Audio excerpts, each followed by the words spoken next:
So for the slab mug, you're going to start with about 3.5 pounds of clay. I pre-flatten it. You don't need to slam it on the table. You can kind of get it flattened a little bit like this.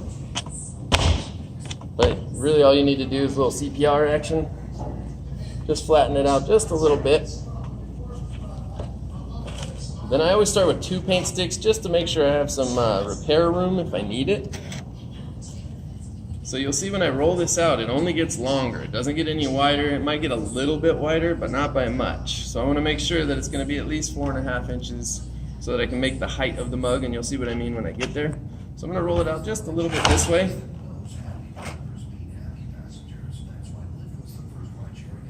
So now I know that's at least 4.5 inches. Now I'm just going to go for length.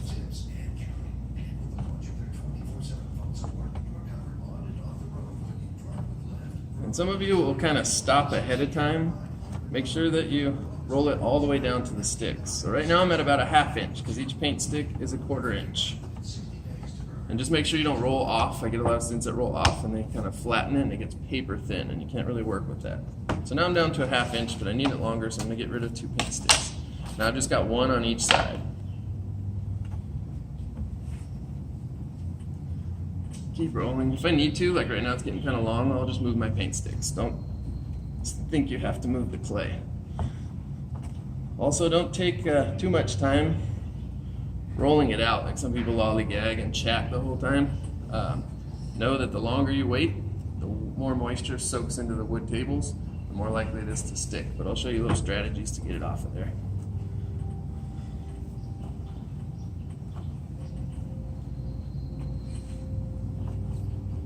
And it doesn't matter which rolling pin you use. This is the big one. And I recommend, highly recommend, standing. And you'll see it kind of lumps up there. That's why I used 2 sticks to start with, just to kind of ease my way into the distance. Well, make sure you don't do that.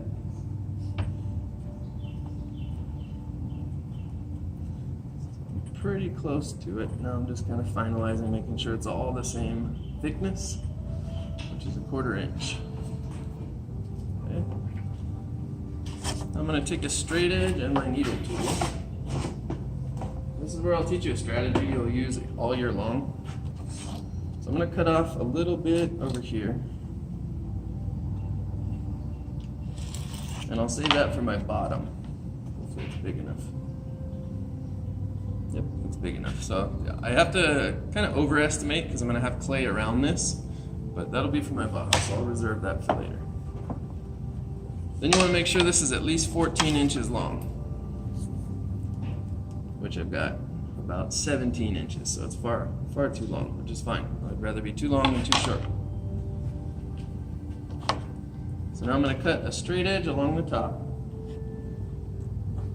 This can be really any angle, but you want to try to get it as long as possible. Now when you cut with a needle tool, you don't want to cut straight up, otherwise it cuts kind of chunky. See those chunks? You want to cut with it tilted like this, and it cuts nice and clean. So now I'm going to cut a straight line. Take that scrap piece, set it aside. I could use that for my pulled handle. Then I'm going to take a ruler.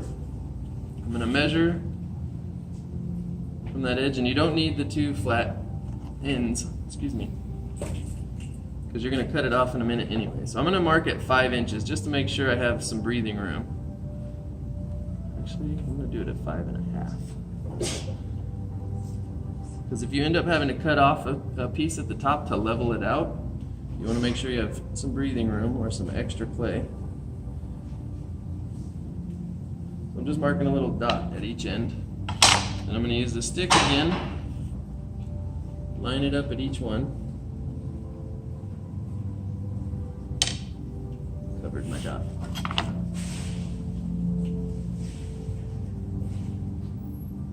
There we go. Use a paint stick.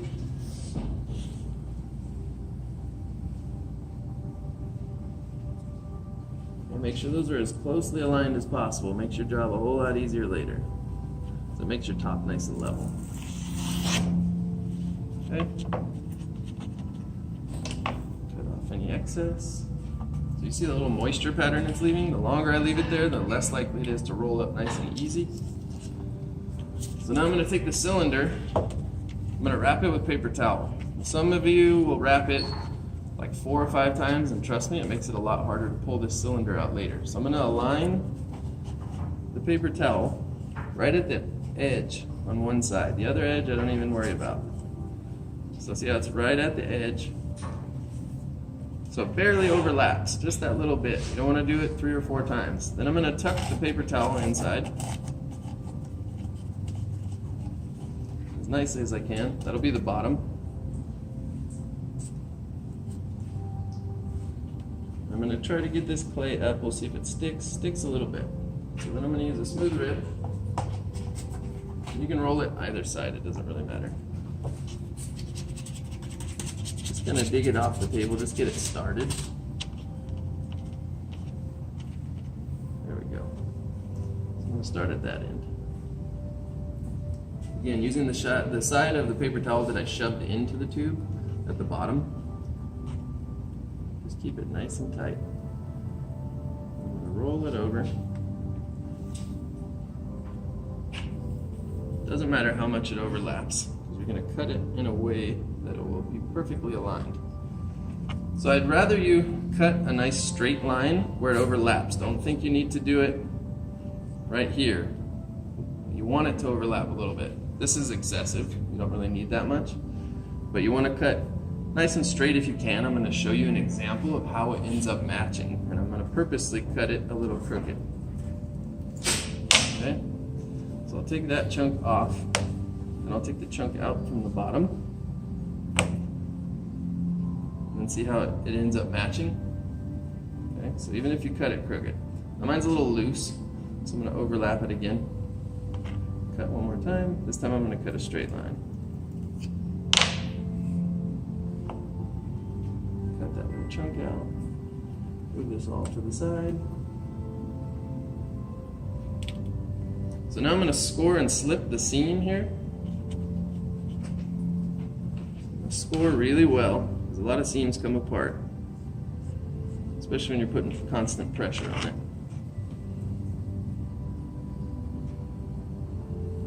And some of you have already cleaned up your coil pots on the wheel. This is a really good project to clean on the wheel. Thank you.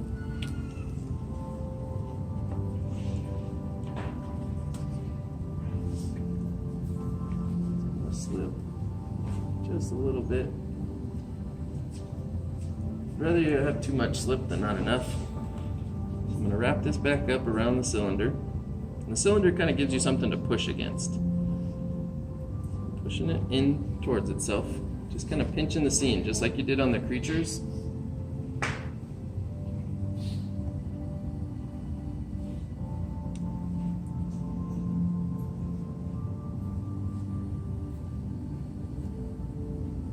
Then I'm going to use the serrated rib and blend. I'm going to blend up, then I'm going to blend sideways, just to make sure. Okay, push that little extra lip down, and you can blend over with your finger. Bless you. And I'm going to set this right down on top. Make sure it's not overhanging on any edges. If it overhangs, you can always add an extra little chunk of clay in there if you need to. And again, with the needle tool, don't cut straight up and down. You want to cut at an angle. I'd rather you cut further away. I get a lot of students that angle underneath the piece, and then they end up having to blend up, and it cones in a little bit, and they wonder why it caves in. So to make it nice and strong, you want to cut it maybe a little outside of your cylinder. Okay, then I'm going to pick this up carefully. It's stuck to it, which is good. At least it's not sticking to the table. And I'm going to score the bottom. This is the part I see fall off most often. Students just forget to score both sides. Try not to score too far in, otherwise you got to reach inside your mug later and get rid of those blending marks. I usually just reach in with the modeling tool. Anywhere it's going to make contact, and I know that the base of this is the cylinder, so I'm making sure the whole bottom is covered in slip. Okay, then I stick it on. Then I just kind of press the seam all the way around with my finger. It kind of starts to blend it. Hope that it sticks this time. There we go. Just all the way around. Then I'll pull my cylinder out after I'm done blending, but I'm not done blending, so I'm gonna blend up from the bottom. And that's why it's okay if you carve a little further outside of your cylinder, because you're gonna blend up. You're gonna take that clay and blend it to the side of your mug. And the more clay you have bonding it together, the more likely it is to stay on. Shouldn't have too many issues, as long as you score and slip and blend really well.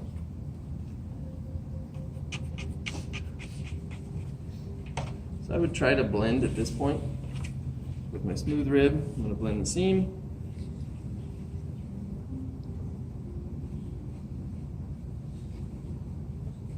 And then the bottom.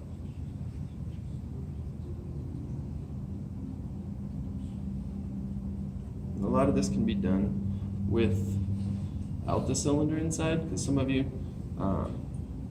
won't be able to get it done in such haste, and I don't expect you to. I get 20 minutes to do this, you'll have a week.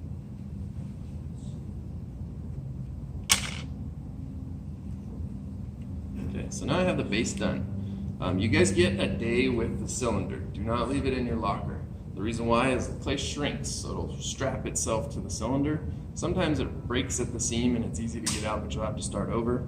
Sometimes it's just really hard to get out. Some of you will be sneaky and keep it anyways, and you'll be like, Smith, I can't get it out. And how long has this thing been in here? If it's been in there a day, it'll stick, trust me. So please, how long do you get with the cylinder? 1 day. So if you don't finish that day, the next day, even if you just have a slab rolled out, just put it in a bag. Next day, put it back on the cylinder. Plus, if the paper towel gets really wet, like it soaks overnight with the clay on it, it's really hard to get out. So you'll see how easy it is to get the cylinder out. Some of you, it won't be that easy because you put it on really tight or you blended really tight and kind of bonded it to it. Just take 2 fingers and try to pull it out if you can. If it's more challenging, have the neighbor, whoever's sitting next to you, hold the sides of it, put 2 fingers in and try to twist it out. There's the cylinder. And I would usually, with the cylinder on, spend a little bit more time trying to clean up the outside, blend-wise.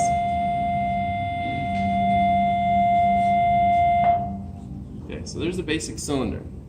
Is it done? Not even close. I would take some time, I'd put it on the wheel, I'd clean the lip up, also even it out because I have a spot that's a little bit thin.